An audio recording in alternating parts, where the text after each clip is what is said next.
Buenos días a todos. Hoy hablaremos acerca de leucemia mielocítica aguda y de leucemia mielocítica crónica. La leucemia mielocítica aguda es una enfermedad neoplásica caracterizada por la infiltración de la sangre, médula ósea y otros tejidos por la proliferación de células clonales no diferenciadas del sistema hematopoyético. Es el tipo de leucemia más común en adultos, teniendo una incidencia anual de 4.3 por 100.000 personas al año. La aparición de este tipo de leucemia aumenta gradualmente con la edad, teniendo una mediana de aparición a los 68 años y siendo más común que se presente en los hombres a comparación de las mujeres, con una incidencia de 1.2 a 1.6 a 1 con respecto a las mujeres. Es más común el desarrollo de este padecimiento en personas caucásicas. También los antecedentes de desórdenes hematológicos como síndromes mielodisplásicos o neoplasias mieloproliferativas están asociados con un incremento sustancial en la probabilidad del desarrollo de leucemia mieloide aguda. La fisiopatología de la leucemia mielocítica aguda está ligada a alteraciones genéticas en las células progenitoras hematopoyéticas, que favorecen la proliferación clonal y maligna de mieloblastos inmaduros, que son las células iniciadoras de la leucemia mielocítica aguda. Aparte de la leucemia mielocítica aguda de novo, también pueden desarrollarse una variedad de leucemia mielocítica aguda secundaria a tratamientos basados en quimioterapia o radioterapia, que inducen daño al ADN por la exposición a estos factores. A continuación, en las siguientes imágenes podemos apreciar blastos leucémicos. En la primera imagen podemos observar unos mieloblastos primitivos con cromatina inmadura, nucleolo presente en algunas de estas células y gránulos citoplasmáticos primarios. En la siguiente ilustración podemos observar un mieloblasto leucémico con un bastón de Auer, que es esta estructura presente aquí. En la siguiente ilustración podemos observar células promielocíticas con gránulos citoplasmáticos prominentes. Y por último, en esta imagen que tenemos aquí podemos observar en una tinción de peroxidasa el color azul oscuro característico de la peroxidasa de los gránulos de la leucemia mielocítica aguda. Hablemos del cuadro clínico. De manera general, los pacientes con leucemia mielocítica aguda tienen síntomas inespecíficos que inician de manera gradual o súbita y que son consecuencia de anemia, leucocitosis, leucopenia, disfunción leucocítica o trombocitopenia. La fatiga suele ser el primer síntoma de aparición en los pacientes con leucemia mielocítica aguda, aunque también la anorexia y la pérdida de peso suelen ser frecuentes. En muy raras ocasiones, alrededor de un 10% de los casos, la fiebre con o en ausencia de algún proceso infeccioso puede ser la primera manifestación de la enfermedad, al igual que también signos de hemostasia normal como hemorragia y proclividad de equimosis son frecuentes. En algunas otras ocasiones, el síntoma inicial es el dolor óseo, linfadenopatías, la tos inespecífica, cefaleas o diaforesis. A la exploración física, podemos identificar fiebre y hemorragia. Con menor frecuencia al inicio puede haber esplenomegalia, hepatomegalia, presencia de linfadenopatías y dolor óseo, como ya lo habíamos mencionado antes. La hipertrofia gingival, la dentición deficiente y los abscesos dentales también pueden encontrarse. ¿Cómo se hace el diagnóstico de esta enfermedad? El diagnóstico de la leucemia mielocítica aguda requiere de la presencia de alrededor o más de 20% de blastos de estirpe mieloide, siendo estos los mieloblastos, presencia de monoblastos o megacarioblastos, por medio de evaluación morfológica a través de un frotis de sangre periférica o de médula ósea observado al microscopio. Además de la evaluación morfológica, se evalúa el inmunofenotipo por medio de la citometría de flujo para confirmar el origen mieloide de las poblaciones de blastos malignos y para poder categorizar el subtipo de leucemia mielocítica aguda, ya que la OMS en su última actualización del 2016 habla de que hay 11 subtipos diferentes de leucemia mielocítica aguda, definidos por presencia de anormalidades genéticas específicas recurrentes, incluyendo translocaciones balanceadas, fusiones de genes o mutaciones moleculares simples. El análisis citogenético y el screening para mutaciones genéticas comunes y reacomodos también debe ser realizado por los mismos motivos expuestos anteriormente. ¿Cómo es el tratamiento de la leucemia mielocítica aguda? El tratamiento consta de dos fases, una terapia de inducción en la cual el objetivo viene siendo el lograr una remisión completa de la enfermedad o lo más completa posible, dejando en un mínimo la presencia de blastos malignos en circulación. Y la terapia posterior a la remisión consiste en eliminar los blastos que quedan a través de quimio o radioterapia. Volviendo a la terapia de inducción, el tratamiento suele consistir en infusiones continuas de citarabina o arabinóxido de citosina más una antraciclina, que pueden ser, por ejemplo, la daunorubicina o la hidarubicina, tomando en cuenta para hacer este tipo de tratamientos factores del paciente como la edad, la condición física y el riesgo citogenético molecular. Para el tratamiento de los adultos se usa citarabina en dosis de 100 a 200 miligramos sobre metro cuadrado en una infusión intravenosa continua durante 7 días, mientras que el régimen seleccionado de antraciclina casi siempre consiste en daunorubicina de 60 a 90 miligramos metro cuadrado o hidarubicina 12 miligramos metro cuadrado vía intravenosa los primeros 3 días de inicio del régimen terapéutico. Una vez que la terapia de inducción ha logrado resultados de remisión completa de la enfermedad en el primer intento, se pasa a la terapia posterior a la remisión para eliminar los blastos restantes. Los dos tipos de tratamiento incluyen la quimioterapia y el trasplante alogénico de células hematopoyéticas.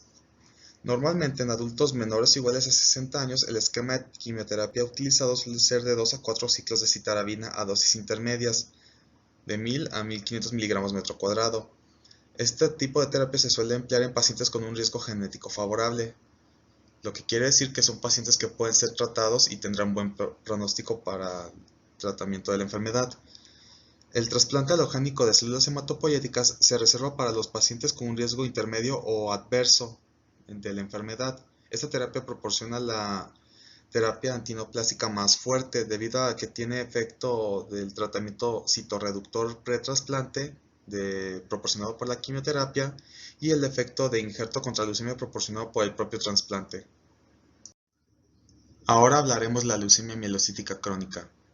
La leucemia mielocítica crónica es un trastorno clonal de las células madre hematopoyéticas causada por productos génicos quiméricos de Breakpoint Cluster Region Abelson 1, una tirosinasa constitutivamente activa a consecuencia de la translocación equilibrada recíproca de los cromosomas 9 y 22, que se conoce mejor como cromosoma Filadelfia. Sin el tratamiento adecuado, la evolución de la leucemia mielocítica crónica puede ser bifásica o trifásica, con una fase de evolución lenta o fase crónica, que es la fase inicial de la enfermedad, seguida a menudo de una fase acelerada, y una fase bifásica terminal o crisis blástica. En la siguiente ilustración podemos apreciar la translocación 922 o cromosoma Filadelfia, donde podemos ver cómo es que la región Breakpoint Cluster Region se intercambia con el cromosoma 9 y la región Abelson del cromosoma 9 se mueve al cromosoma 22. En cuanto a epidemiología, la leucemia mielocítica crónica tiene una incidencia anual de 1 a 2 casos por cada 100.000 habitantes, representando alrededor del 15% de los casos nuevos de leucemias en adultos anualmente. La mediana de edad al momento del diagnóstico suele rondar entre los 55 y los 65 años, aunque también pueden llegarse a reportar casos en niños, lo cual es poco común, ya que estos representan alrededor del 3% de los casos en pacientes menores de 20 años. La incidencia de leucemia mielocítica crónica se suele elevar de manera lenta con la edad, con un incremento mucho mayor después de los 40 a 50 años. Además de la translocación 922, la cual ya hablamos hace un momento, se piensa que la exposición a radiaciones ionizantes como las de la radioterapia implementada para tratar pacientes con espondilitis anquilosante o cáncer cervicuterino, o aquella que suele ser producida por accidentes nucleares, sirve como algún factor para que pueda desarrollarse esta enfermedad. Además de que se ha notado que se incrementa el riesgo de desarrollo de leucemia mielocítica crónica con cifras máximas de 5 a 10 años después de la exposición o relacionado con la dosis de esta. En la siguiente ilustración podemos observar cómo es que se ve en un frotis la leucemia mielocítica crónica. Se puede ver la presencia de muchas células de tipo mieloide, como por ejemplo eosinófilos, basófilos y polimorfonucleares, así como podría detectarse que hay trombocitopenia. Hablemos del cuadro clínico. Alrededor del 50% de los pacientes que tienen leucemia mielocítica crónica suelen ser asintomáticos y suelen ser diagnosticados durante un examen físico de rutina o un examen sanguíneo o cuando van a una revisión por consulta odontológica. La leucemia mielocítica crónica puede clasificarse en tres fases, como ya lo mencionamos. La fase crónica, en la cual 90-95% de los pacientes se diagnostican. La fase acelerada, donde hay un empeoramiento de la condición del paciente, aun cuando es que éste ya estaba en un tratamiento y ya mostraba respuesta a este. Y la crisis blástica, en la cual hay un deterioro bastante severo y acelerado de la condición del paciente. Los síntomas y signos más comunes son derivados de la anemia y de la esplenomegalia presentes, los cuales incluyen fatiga, pérdida de peso, malestar, sensación de saciedad temprana y dolor en el cuadrante superior derecho o sensación de plenitud en dicha zona. Entre las manifestaciones raras de la enfermedad se pueden encontrar el sangrado asociado a un bajo recuento de plaquetas o disfusión de estas. A la exploración física se puede detectar esplenomegalia como la manifestación más común a la exploración física, ocurriendo esta entre el 20 y el 70% de los pacientes. Otras manifestaciones incluyen hepatomegalia en una proporción de 5 a 10%, linfadenopatía en la misma proporción de 5 a 10% y enfermedad extramedular, como lesiones cutáneas o subcutáneas. Los recuentos excesivamente altos de basófilos pueden relacionarse con producción excesiva de histamina, la cual puede generar prurito, diarrea, rubor cutáneo o incluso úlceras gastrointestinales. ¿Cómo es que se hace el diagnóstico de la leucemia mielocítica crónica? El diagnóstico es sencillo y consiste en documentar el establecimiento de leucocitosis inexplicable persistente o en ocasiones trombocitosis, la presencia del cromosoma Filadelfia mediante análisis citogenéticos de rutina o anormalidades en Breakpoint Cluster Region Abelson 1 por hibridación con fluorescencia in situ o FISH, o también se puede realizar por estudios moleculares. Es obligatorio el aspirado de médula ósea para todos los pacientes los que se sospeche padezcan de esta enfermedad, ya que si se confirmara el diagnóstico de leucemia mielocítica crónica, este podría proporcionar información necesaria para la identificación de los porcentajes de basófilos y blastos presentes. La PCR con retrotranscriptasa es imperativa para poder identificar el tipo específico de reordenamiento para darle un seguimiento apropiado y evaluar la respuesta al tratamiento con el uso de fármacos inhibidores de la tirosincinasa. El tratamiento de la leucemia mielocítica crónica se suele basar en el uso de los fármacos conocidos como inhibidores de la tirosincinasa, como el imatinib, el dasatinib, el nilotinib, el bosutinib y el ponatinib. Siendo el imatinib el inhibidor de tirosincinasa de la primera generación, el estándar de oro en cuanto a la terapia para esta enfermedad. La dosis estándar de imatinib empleada suele ser de 400 miligramos al día y se suele utilizar en todas las fases de la enfermedad. Alrededor del 30% de los pacientes desarrollan resistencia al tratamiento con la dosis estándar de imatinib, por lo cual en algunas ocasiones se suele incrementar la dosis, aunque se puede cambiar al uso de otros fármacos como el nilotinib, utilizándose a dosis de 300 miligramos cada 12 horas y el dasatinib 100 miligramos al día, que suelen ser utilizados en terapia de primera línea en lugar del imatinib. Como segunda línea de tratamiento, las mayores dosis de imatinib se suelen utilizar pero solo para cierta clase de pacientes seleccionados. El dasatinib 100 miligramos al día, el bosutinib 500 miligramos al día y el ponatinib a dosis de 45 miligramos al día se suelen utilizar también. Y el ponatinib especialmente se utiliza en pacientes que tienen la mutación T315I o que hayan tenido falla terapéutica a dos inhibidores de la tirosincinasa anteriores. También se puede utilizar como tratamiento el trasplante alogénico de células madre hematopoyéticas para tratar de curar la leucemia mielocítica crónica, y se asocia a este tratamiento a tasas de supervivencia a largo plazo del 40 al 60% cuando se implementa en la fase crónica.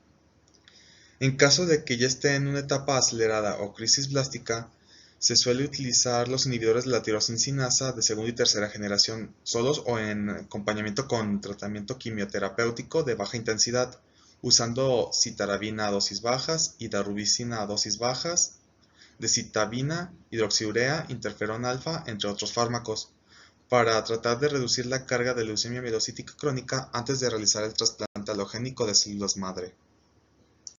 En la siguiente tabla podemos ver una comparación entre ambos tipos de leucemias mieloides, la forma aguda y la forma crónica.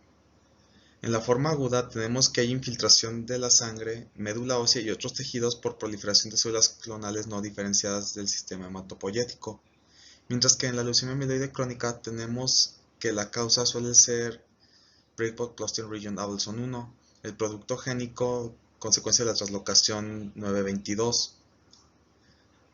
Como población afectada tenemos que la leucemia mieloide aguda afecta principalmente a los adultos, especialmente a gente de origen caucásico y de mayor proporción de hombres que mujeres. En la leucemia mieloide crónica hay mayor afección en gente adulta y también puede presentarse en niños en un 3% de los casos. Los pacientes suelen tener síntomas inespecíficos en la leucemia mieloide aguda que inician de manera gradual o súbita, consecuencia de anemia, leucocitosis, leucopenia, entre otras causas, siendo la fatiga el primer síntoma en aparecer y la anorexia y pérdida de peso también siendo frecuentes. Mientras que en la leucemia mieloide crónica, el 50% de los pacientes que la padecen suelen ser asintomáticos y se diagnostican por alguna revisión de rutina o por un examen sanguíneo o, como mencionamos también, por una visita odontológica en la cual se da cuenta el médico que hay algo que no está bien. Los signos y síntomas comunes incluyen la fatiga, pérdida de peso, malestar, sensación de saciedad temprana y dolor en cuadrante superior derecho o la sensación de plenitud. Para el diagnóstico de la leucemia mieloide aguda, tenemos que encontrar la presencia de 20% o más de blastos de estirpe mieloide en un frotis de sangre periférica o de médula ósea observados al microscopio, al igual que también realizar inmunofenotipo por medio de citometría de flujo para confirmar el origen mieloide de las poblaciones de blastos y para categorizarla dentro de los subgrupos de la OMS, mientras que en la leucemia mieloide crónica se tiene que dar presencia de leucocitosis inexplicable persistente o en ocasiones de trombocitosis. También hay que identificar la presencia del cromosoma Filadelfia mediante el análisis citogenético de rutina o las anormalidades en Breakpoint Clustering Region Abelson 1 por las técnicas de FISH o por estudios moleculares, al igual que se realice la aspirado de médula ósea. Y en cuanto a tratamiento para la forma aguda, los antineoplásicos y las antraciclinas se suelen utilizar para la fase de inducción, la quimioterapia y el trasplante de células progenitoras se usa para la fase de remisión, mientras que la leucemia mieloide crónica, los inhibidores de la tirosincinasa como el imatinib, el ponatinib, entre otros, son los que se usan, al igual que también se puede tratar de usar quimioterapia o el trasplante halogénico de células hematopoyéticas como mencionamos anteriormente. Con esto concluimos el tema de hoy. Espero que hayan quedado claras las dudas con esta información básica acerca de las leucemias. Les proporciono aquí las fuentes de información que consulté por si es que deciden querer investigar un poco más y agradezco su atención.